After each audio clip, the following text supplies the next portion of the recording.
السلام عليكم ورحمة الله وبركاته.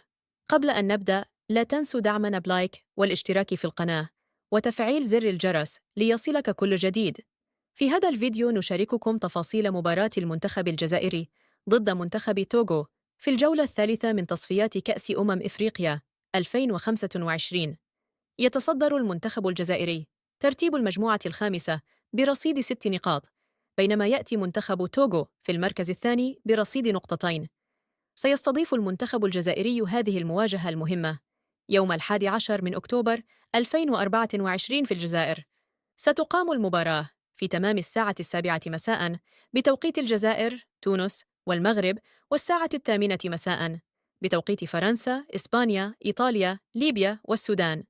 أما بتوقيت مصر، السعودية، العراق، الأردن، لبنان واليمن، فستنطلق المباراة في الساعة 9 مساء، وسيتم بث المباراة عبر القناة الجزائرية الأولى، بالإضافة إلى شبكة قنوات بي إن سبورت.